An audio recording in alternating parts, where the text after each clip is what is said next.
antes de ir para Tailândia, eu tinha lido vários, vários sutras, lido o Majjhima Nikaya inteiro, tinha lido vários livros de vários professores, e a gente chega com toda essa tanto de informação, tanto de coisa memorizada.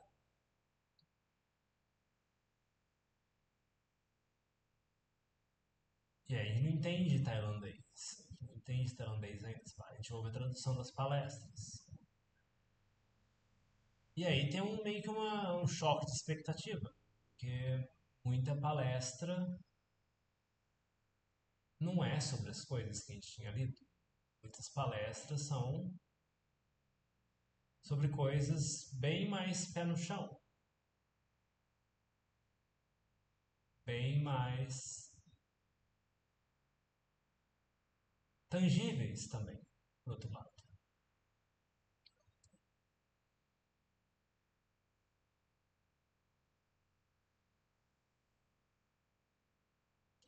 O Buda ensinou esse Dhamma no contexto de uma comunidade, no contexto de uma sangha. Então não é só uma coisa, uma ideia. Quando envolve pessoas, envolve gerenciar essas pessoas de forma que elas possam conviver de forma harmônica. Você cria, não toma conta disso também, à medida que novas pessoas entram no grupo, elas não têm as mesmas qualidades que aquelas iniciais, a tendência é a coisa degenerar e terminar em briga, conflito, discussões e coisas do tipo. Então, várias e várias práticas que o Buda colocou na regra monástica têm a ver com a harmonia da comunidade. Algumas que trazem benefício para a comunidade, até para leigos que têm interesse em praticar. São coisas interessantes de se olhar também e ver como a gente pode aplicar isso na nossa vida.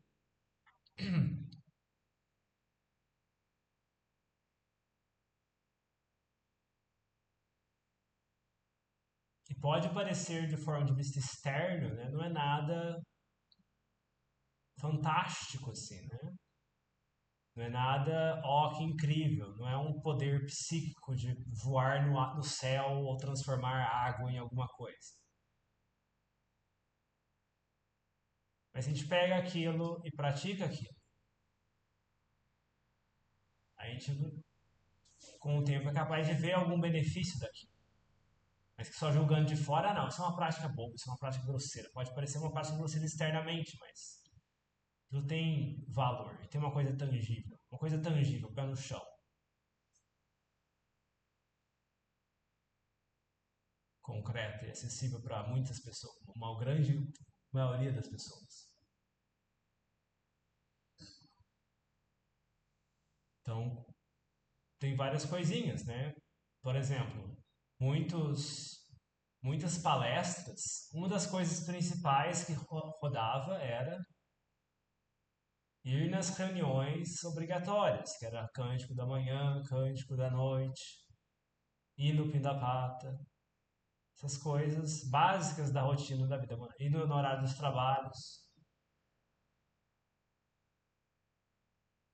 E assim, como se deve se imaginar, se ele falava sobre, o Ajahn falava sobre isso nas palestras, é porque tinha pessoas que não faziam isso. A rotina básica do mosteiro.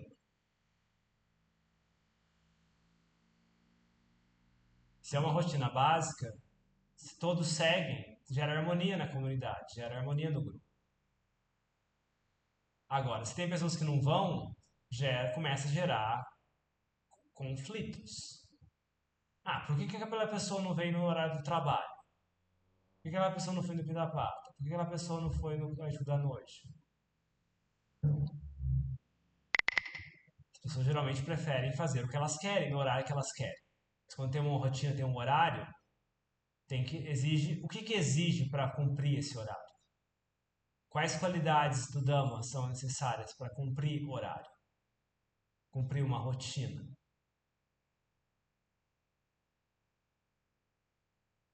não é simplesmente obsessão por horário. Tem valor nisso. Se a gente olhar e praticar isso, a gente vai ser capaz de enxergar. Agora, se a gente nunca praticou, nunca teve disciplina, nunca teve horário, então é muito fácil falar que não tem valor nenhum isso. Isso não é um assunto importante. Do ponto de vista das ideias, pode parecer que não tem valor, mas do ponto de vista de quem já praticou, se a pessoa tem alguma propriedade de falar que tem valor, e a não prática disso tem uma tendência de esconder quileza, esconder impureza mental.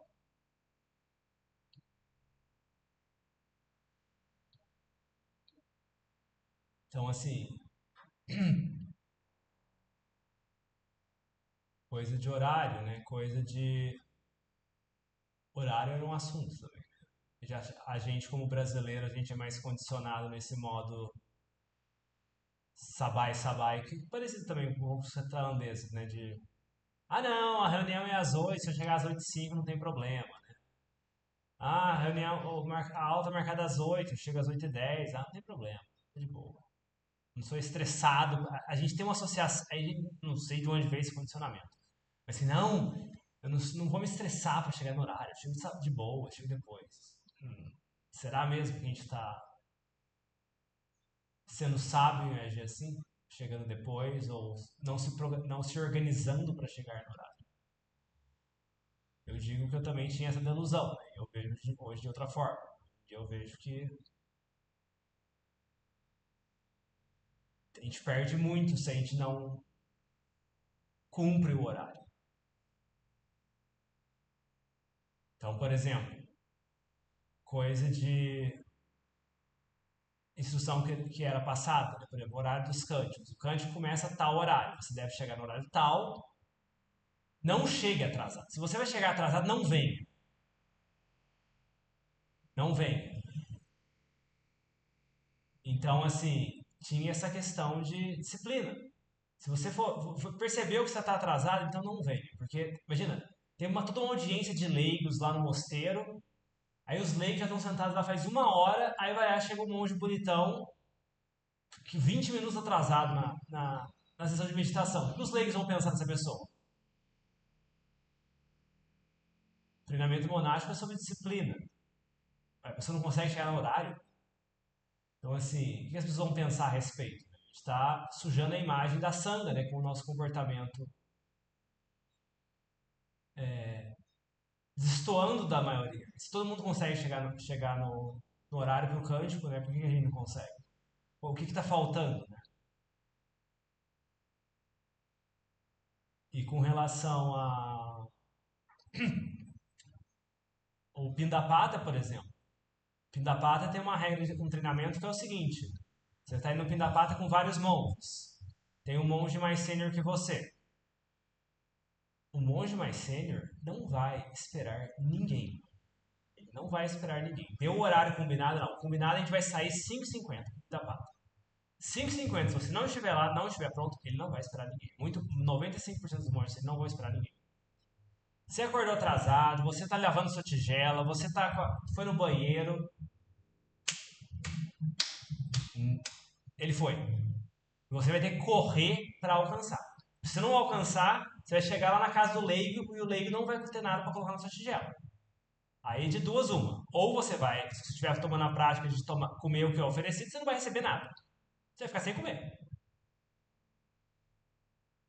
Ou então, você vai chegar lá na casa do leigo e o leigo vai olhar pra você com uma cara de tipo, como assim? Por que você está chegando agora 20 minutos depois? Os monges já vieram, por que você não veio junto com eles, né? Tipo, e vai ter um efeito na mente isso, né? De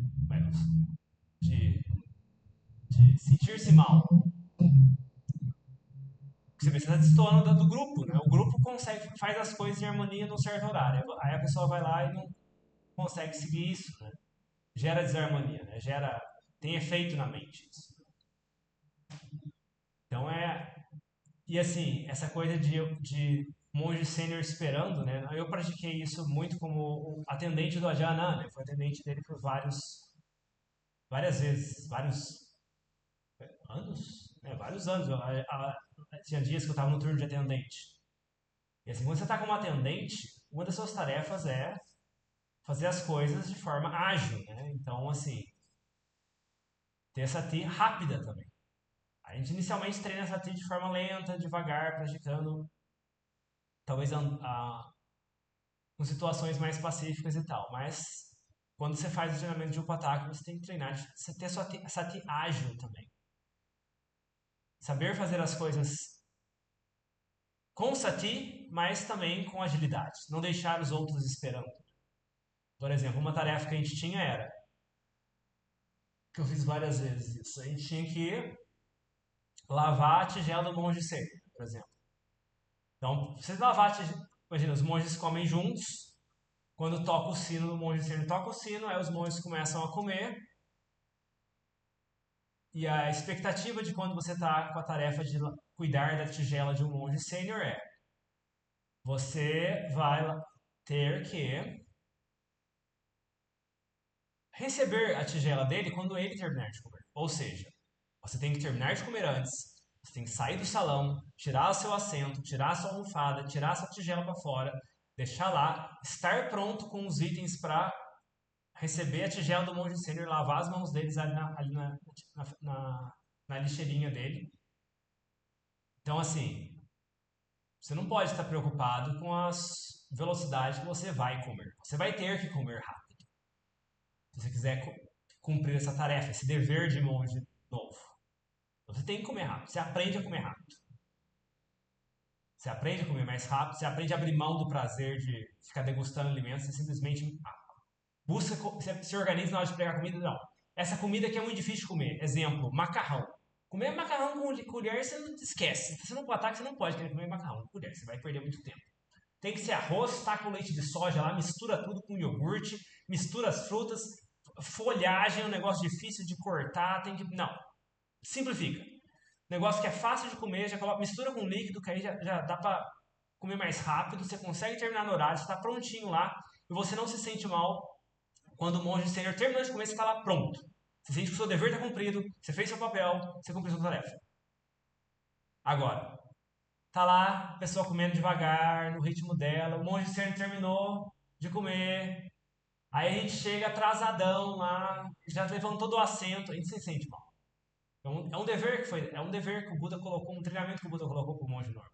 Aí você não consegue fazer. Você se sente incompetente, você se sente burro, você se sente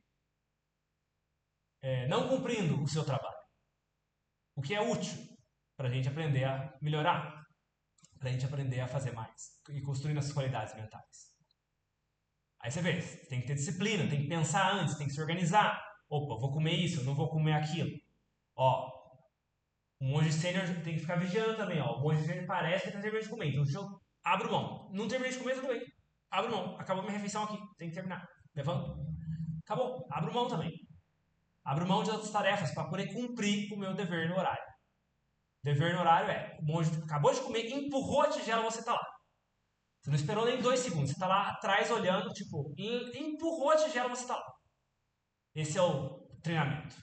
Então, você abre mão do seu estômago, você abre mão do da, de comer, do prazer de comer as coisas de forma lenta e desgustando cada tom, cada sabor. Você não, esquece. Não dá tempo de fazer isso. Se quiser cumprir essa tarefa, não dá. Não dá, é impossível. Então você aprende umas coisas que normalmente você não aprenderia. Aí, exemplo, além de lavar, quando eu, no caso do Adriano, tinha que lavar a tigela, preparar os itens dele, né? E preparar, como ele tinha problema de saúde, né? A gente tinha um, um veículo do mosteiro lá, que a gente usava para transportar ele lá para o curso de volta dele, porque é uma montanha, um mosteiro muito íngreme, ele não tinha mais saúde para ficar subindo e descendo aquela montanha. Então a gente tinha que lavar a tigela dele com agilidade, tá pronto para subir pro cut dele quando ele estivesse pronto. Então, tipo, tinha que lavar a tigela bem rápido. Lavar sua tigela também, tá com as suas coisas prontas para quando ele terminar de falar com os leigos na frente do salão, quando ele colocar o pé para fora do salão, você já tá lá, o carro estacionado, pronto para receber ele, para levar ele lá para cima. Porque se você não estiver pronto com o carro estacionado lá, o que ele vai fazer? Ele não vai esperar. Ele vai começar a andar. E se o monge sênior começar a andar, imagina, o mosteiro inteiro vai olhar pra você com uma cara de tipo, o que esse incompetente não conseguiu estar no horário pra receber o abade? E se você vai se sentir mal? E é útil se sentir mal. Porque aí você nunca mais faz isso de novo. Então, essas coisas são coisas que às vezes a gente, pelo menos com a cultura brasileira, às vezes a gente não tem muito isso. Né? Essa coisa de horário, né? Essa noção de deixar os outros esperando. Né? Deixar as outras pessoas esperando a gente.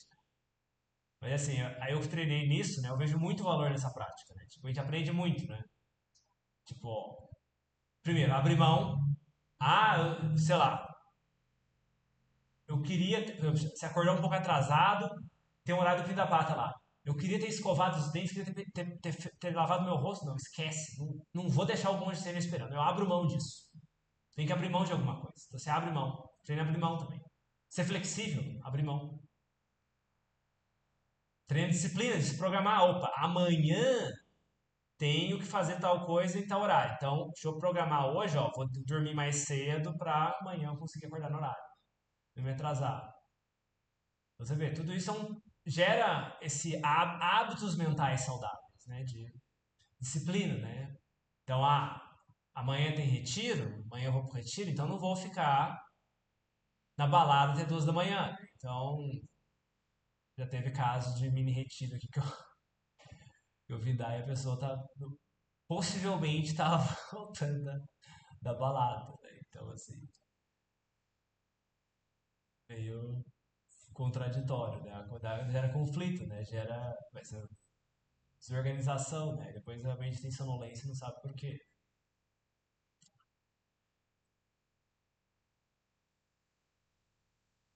E tinha um efeito bom na mente. Apesar de a gente ter que fazer as coisas rápido para consigo cumprir essas tarefas, tinha um efeito bom na mente. Porque essa gente tinha que ser rápida, você tinha que ser atento, ser cuidadoso, ser ágil, né? E tipo, no começo a gente viu os upataques, assim, quando a gente chegou no mosteiro, assim, a gente é monge novo e tal, você viu os ataques meio que correndo às vezes. Realmente, eles chegavam a ter que correr às vezes.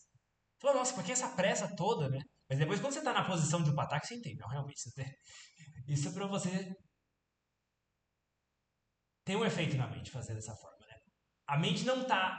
Muitas vezes a mente não tá agitada ao fazer dessa forma. Você faz de forma rápida, pode parecer ser agitado externamente, mas internamente a mente está pacífica e está presente ali, com agilidade em cumprir aquela tarefa no tempo e não deixar aquele respeito, aquele gesto de respeito e não deixar o monge sênior esperando. Eu faço o meu melhor, eu me sacrifico, eu comprometo o meu conforto de andar devagar para não deixar o monge sênior esperando.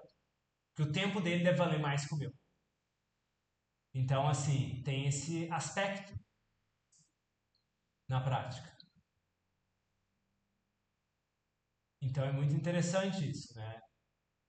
Oportunidade de praticar essas coisas e olhar para essas coisas, né? E você vê, como leigo, a gente tem muito espaço para praticar essas coisas, né? Então, assim, na uma coisa que você traz para a vida leiga também. Então, por exemplo, sei lá,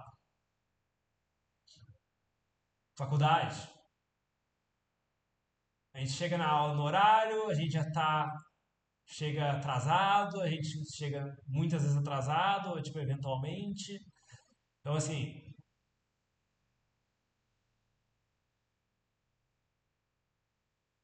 é bom ter esse senso de vergonha de estar atrasado. É bom ter esse senso de vergonha de estar atrasado. Imagina, imagina, você tá o professor começou a aula já e você entra lá, todos os alunos olham para a porta e você está lá entrando, né? As pessoas pensam coisas, né? Tipo, ué, a pessoa dormiu demais, ou a pessoa não se organizou para vir para aula, né? A pessoa é indisciplinada, né? Você vê, tem um efeito, né? Gera um efeito na mente das pessoas também. Agora, quando a gente faz as coisas junto com os demais, né? Essa harmonia do grupo, né? A gente chega junto com as demais pessoas, a gente sai junto com as demais pessoas. Quando as pessoas estão conversando, a gente conversa. Quando as pessoas não estão conversando, a gente não conversa. Então, tudo isso gera harmonia, gera bem-estar no grupo.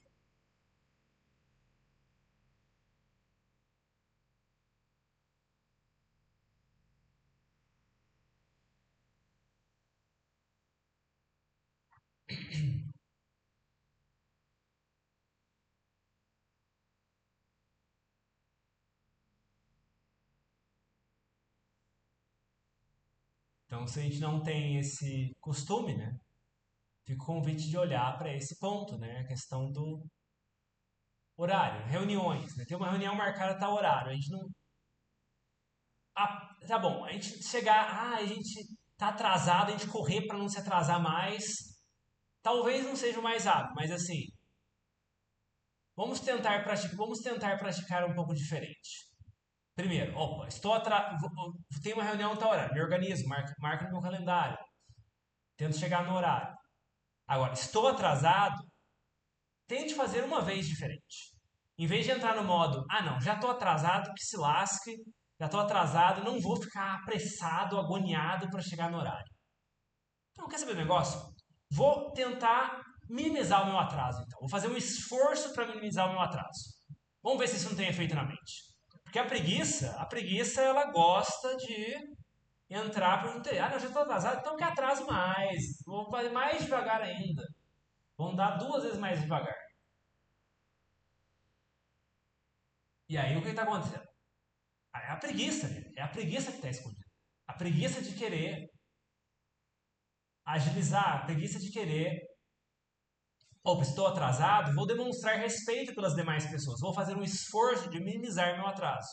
Ou então vou mandar uma mensagem: desculpa, estou atrasado. E vou tentar tomar o máximo de cuidado possível para não acontecer de novo.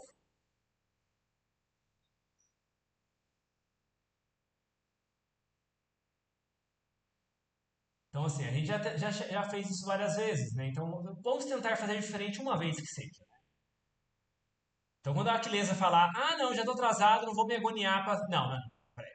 Não, não. Imagina, o Buda colocou um tanto de treinamento a respeito disso. Será que você é tão sábio assim, senhorita Aquilesa? Será que o Buda foi tão. Perdeu tanto tempo assim de colocar tanto treinamento a respeito desse assunto? De pontualidade? Ao ponto de que, tipo, eu me apressar para minimizar meu atraso seria. Perda de tempo seria uma bobeira. Uhum. Então, assim, se o Buda deu atenção para isso, né, deve ter algum benefício, né, praticar essas coisas, né?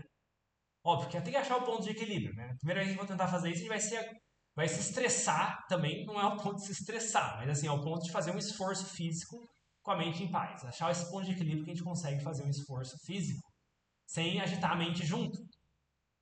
Então, assim, achar o ponto de equilíbrio. A gente já tentou esse lado muitas vezes, tá bom? Já, como brasileiro, a gente tem a tendência de atrasar para as coisas e não levar muito a sério o horário. Então, vamos tentar fazer um pouco diferente. Vamos tentar praticar o outro lado, em algum grau.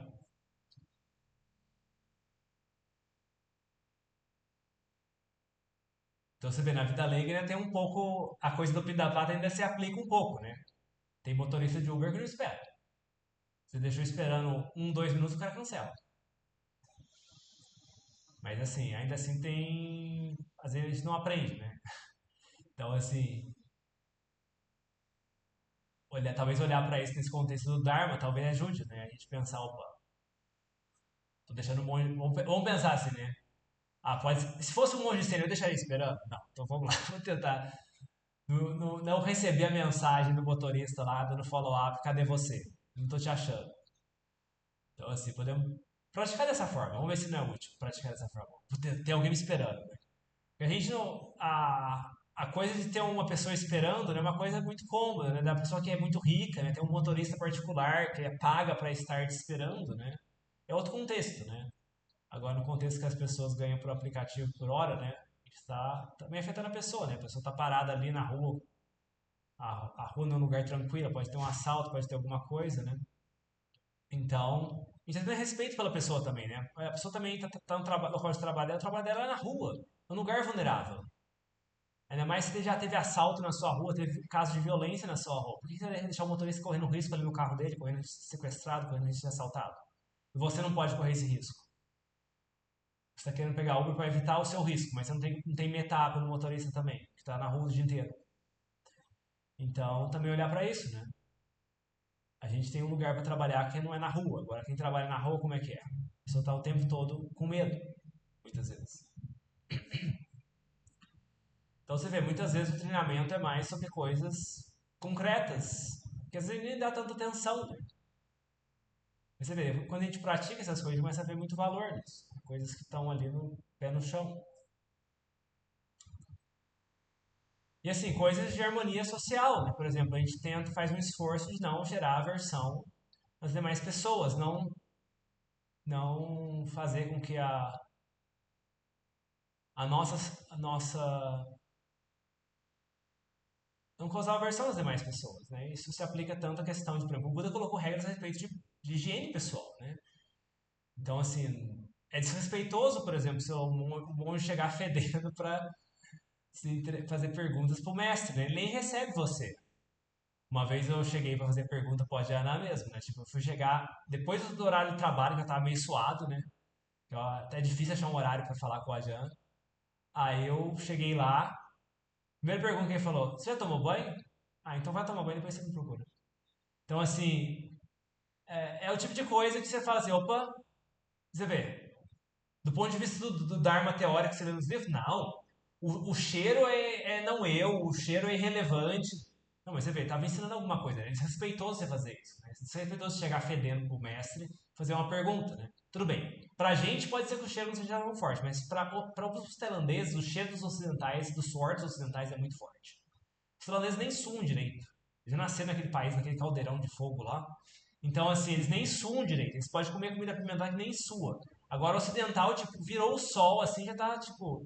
Eles nem usam desodorante, pra você ter uma ideia. Eu já morei com um monge tailandês que, tipo, ele falava que não usava sabonete. E eles não fediam. Eles não usavam sabonete. Eles estavam na política de, não, eu só vou tomar banho com água porque o sabonete tem coisas artificiais.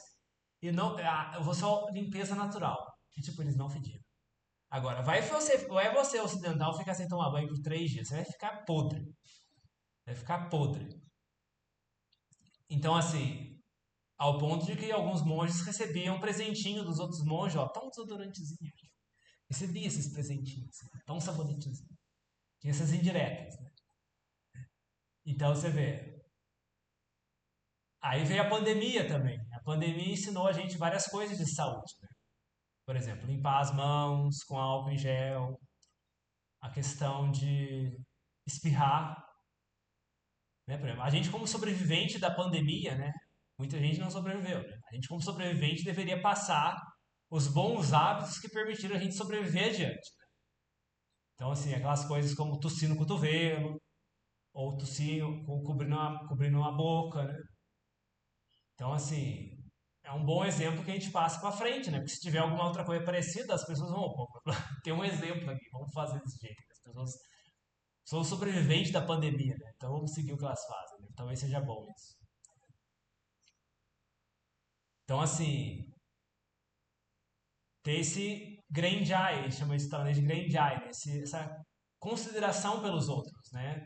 Não causar aversão nos outros, né?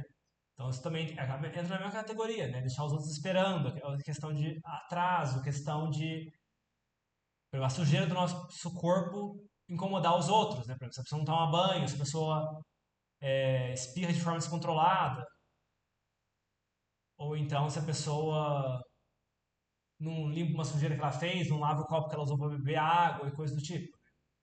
Então tudo isso faz parte da disciplina, faz parte de sila, né? Faz parte de sila. Então, assim, o caminho que o Buda ensinou é sila, samadhi e pani. Então, assim, antes da gente preocupar com outros assuntos, né, que aí se preocupe na fundação, que não tem como se colocar os outros assuntos se não tiver a fundação sólida. Se a fundação tiver frouxa, né, nem, nem tem como ensinar os outros. Tanto que, por exemplo, você vê, você vai lá fazer pergunta pro mestre, o assunto que ele te ensina é o quê? Toma banho. Não é a pergunta sobre o Abhidhamma ou sobre o quinto jhana ou sei lá o quê. Vai tomar banho. Esse é o Dhamma que você recebeu ali. Então, assim,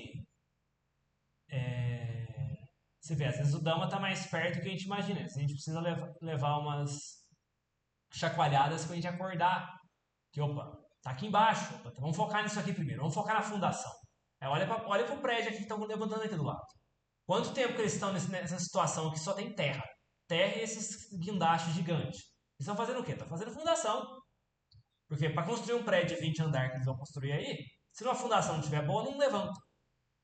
Então, com a prática do Dharma é a mesma coisa. Não é querer ficar pular a parte de cima, pular a parte de Samadhi, e achar que vai dar certo. Tem que focar no básico, tem que focar no chão primeiro, tem que focar na fundação. Aí, quando a nossa fundação estiver boa, aí a gente pode olhar para os outros assuntos e a gente vai ter uma base sólida para trabalhar com isso. Agora, se a fundação estiver frouxa, então tudo não vai ficar bom, vai ficar instável, vai ficar caindo aos pedaços. Então é bom sempre a gente voltar nesses pontos, né? Você vê essas coisas às vezes que a gente traz da vida monástica que é aplicável na vida leiga. Que é interessante a gente ver, que às vezes não tem muito, muita referência, né, aqui no Brasil. Né? Quem trabalha com empresa americana já tem um pouquinho essa coisa do horário. Os americanos são bem disciplinados nessa coisa do horário. Por exemplo, você vai ter uma reunião marcada às 8. Você não vai conseguir entrar, você tenta mandar o aviso que você não vai conseguir entrar com 15 minutos de antecedência. E tipo, quando você quando você deu 8 horas, você não conseguiu abrir a sala, você já manda uma mensagem para todo mundo falando, ó, estou atrasado na última reunião, já vou abrir ou não vou abrir, já posso remarcar para tal dia. Não tem essa de tipo, você marcou uma reunião com a pessoa não aparece, por exemplo. Não existe isso. Se você fizer isso, vai fazer isso com o seu chefe americano para ver o que acontece. Então, assim, o, esses dias eu tive uma reunião com o nosso chefe da nossa área. Ele falou, tipo, ó, marca uma reunião comigo e não aparece. Nunca mais eu aceito um convite da sua reunião. Porque realmente, né, meu tempo também é valioso, tem que ter respeito no meu tempo. Então, você vê, às vezes tem certas coisas que a cultura brasileira não ajuda, né? Às vezes a gente acaba sendo indo pro lado do sabai demais. Né? Um pouco mais de disciplina ajuda, né? Então você vê, essas coisas aí de questão de incorporar certos elementos que não estão presentes na nossa cultura, né? Mas que são alinhados com os princípios do Dharma. Você vê, esse é o princípio principal. Né? A cultura americana tem várias coisas tóxicas, obcecadas com trabalho e coisa do tipo. Mas você vê, a disciplina de horário é uma coisa alinhada com o Dharma. Isso é alinhado com o Dharma, o Buda também ensinou a respeito, então vamos pegar isso. Vamos também tentar seguir isso. Independente de ser brasileiro, vamos tentar, em respeito pelo Dharma, vamos tentar seguir isso. Vamos tentar fazer isso. Então, tem tudo isso. Né? Você vê que o Dharma às vezes é muito mais pé no chão do que a gente imagina. Né? Às vezes é muito mais aqui e agora do que a gente imagina. E às vezes, muitas vezes, algumas dúvidas que a gente tem sobre a prática, só da gente fazer isso, abre toda uma porta de tipo, a gente começa a ter uma atenção a certos detalhes que a gente não via antes. Porque as quelezas que permitiam esses hábitos tóxicos tampavam tudo. Aí, a partir que você começa a remover essas quelezas, as outras quelezas aparecem. E a gente começa a ver coisas que a gente não via antes. Então, você vê, não é questão que isso é um assunto grosseiro, eu quero focar nos assuntos mais avançados. Não. Aqui vai destravar os assuntos mais avançados. Então é aqui que a gente começa, aqui que a gente volta sempre. Né? Você vê. A gente fala de assuntos um pouco mais de meditação, mas às vezes a gente volta de novo para os assuntos de Sila. Muitas das palestras do Krubajana é só sobre Sila. Então, assim, voltar a esse assunto sempre é bom. Né? Voltar e trazer e refletir sobre isso. Né? Como a gente pode aplicar isso melhor na nossa vida diária. Então, por hoje, acho que seria isso. Alguém tem alguma dúvida, algum compartilhamento, alguma coisa?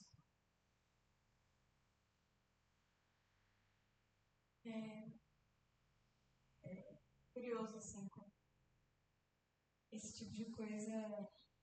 Às vezes eu me via focando tipo, no trabalho, coisas de meditar, cante. E quando eu vi, eu tava chegando atrasada na aula do meu orientador, levei a maior bronca. E eu fiquei meio revoltada, assim, nossa, né? Por causa de 3 minutinhos, assim, chegando atrasada na aula dele. Aí até que uma colega falou, mas você chegou atrasado 3 minutinhos na aula do seu orientador, né? É curioso, assim, como às vezes a gente acaba olhando muito pro outro lado, né? Tem a ilusão de algumas coisas assim tão rápido. Sabe? Sim, então, por exemplo, aí você vê, na equivalente de tradição floresta é a coisa do kanji, né? Você vai chegar atrasado, não chega. Né? Aí se for chegar depois do abade, né? Isso pega muito mal, né? Aí teve um... O que aconteceu? É, teve um brasileiro que foi lá para Mapjã, mostrei que eu tava. E aí ele, se não me engano, ele chegou bem atrasado pro cântico, primeiro dia dele. E ele saiu mais cedo também, isso foi o pior, né? Ele saiu mais cedo. Ele saiu mais cedo. Todo mundo lá, ele saiu mais cedo. Quando eu olhei pra coisa dele, sumiu. Já foi. E aí, tipo, ele também, no segundo dia, o adiantamento ele jogou ele embora. Porque realmente, você vê, se a pessoa não consegue cumprir a rotina básica, o que ela vai ensinar pra pessoa? Não tem como ensinar nada pra pessoa. A pessoa é tão obcecada com ela mesma que não consegue seguir o horário, né? Então, assim, tem por que ela tá no mosteiro. Então, assim, às vezes e essa... Ele foi expulso? Oi? Ele foi expulso? Não foi expulso, né? Foi que assim, a regra diz o seguinte: você fica no mosteiro, tava como leigo visitante, né? Então, assim, você assina, tem um formulário lá que você preenche. Uma das regras é: você tá no mosteiro, você não estuda vale, tem isso, né? A qualquer momento o abade pode chegar pra você e falar: não, pegue suas coisas e vai embora.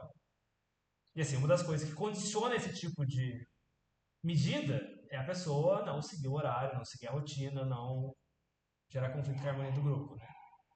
Então, assim, não deu o terceiro dia, porque assim, geralmente é 3 dias, aí você pode pedir para estender. Não chegou no terceiro dia, já pediram para ele deixar porque não. E tal, aí ele tentou até argumentar isso e tal, eu falei, não, como é que fala? Não tem de discutir sobre isso, tá dando um livro de estudar nada. Como não discute sobre isso. Se foi tomar essa decisão, você simplesmente aceita. Você é só um visitante aqui, você não é. Foi um caso meio curioso, né? Eu tava até com medo dele ter. O cara é tão bagunçado que eu tava até com medo de. Quando eu fui. Aconteceu de manhã, no terceiro dia, ele nem apareceu de manhã, não foi no canto da manhã, não apareceu pra refeição.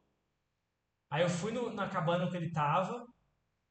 Eu falei, meu Deus, esse cara tá tão problemático, só falta eu encontrar ele, tipo, enforcado no chuveiro e eu vou ter que ligar pra família pra levar o corpo e sei lá o quê. Porque, sério, eu tava preocupado com o cara. O cara, assim, vai ser um caso muito extremo, assim. Eu falei, não, esse cara vai dar trabalho pra mim aí.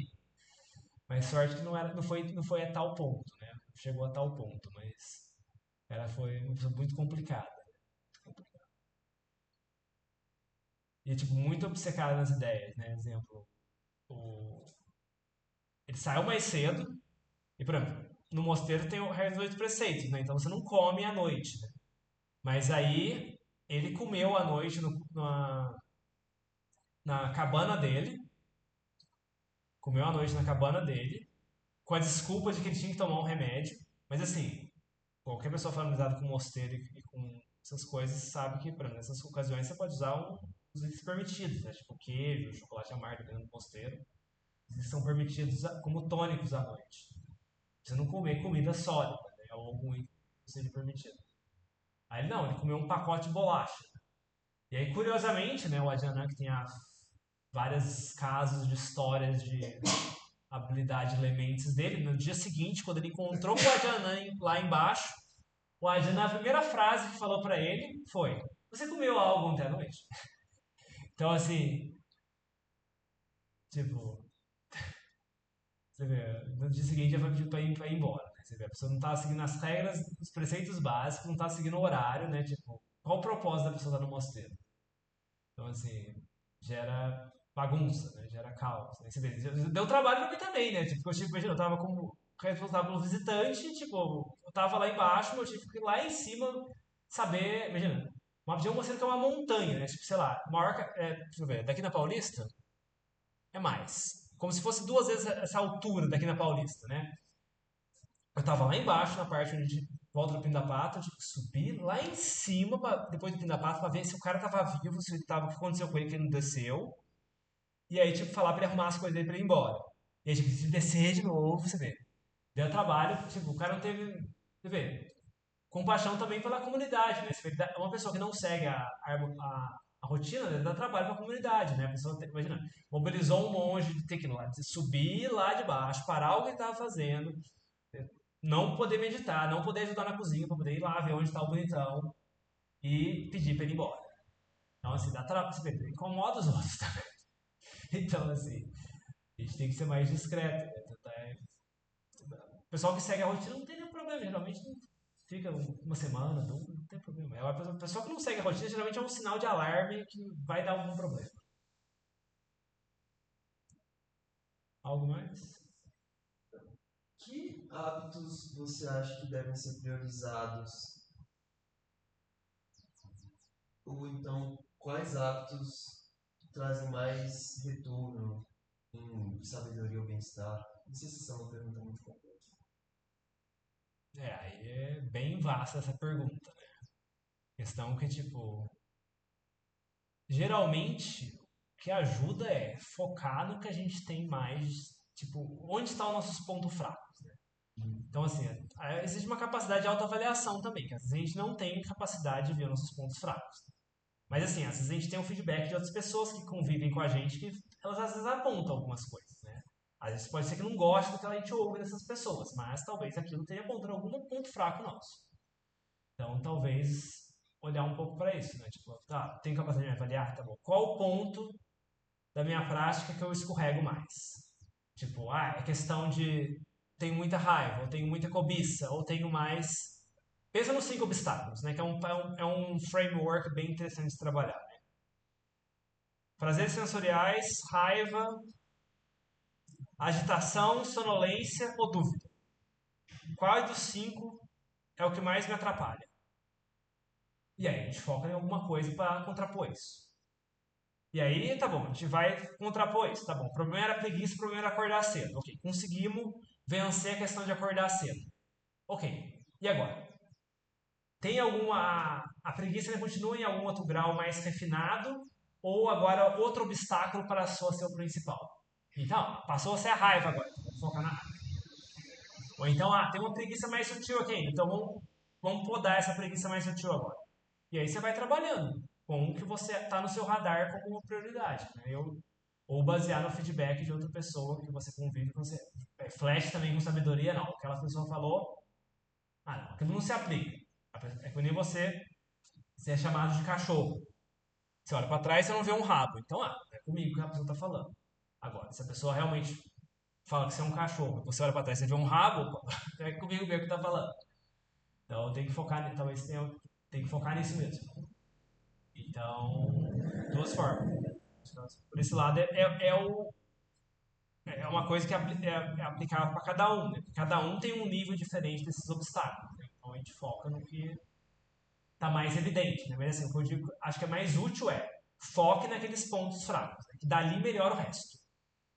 Não, a pessoa tem muita tendência para sonolência, vou fazer uma prática para lidar com a raiva. Não vai. É que nem, por exemplo, sei lá, a pessoa está com uma doença de pele e ela toma um remédio para o estômago, sabe? Não vai ajudar. Então você tem que usar o remédio certo para a doença certa. Então, se a gente está com muitos sintomas de uma certa coisa, a gente tem que usar o antídoto para aquilo. Então, por aí eu acho que é o jeito mais prático, né? É uma coisa que é flexível. Né? A cada momento a gente ajusta de acordo com a necessidade.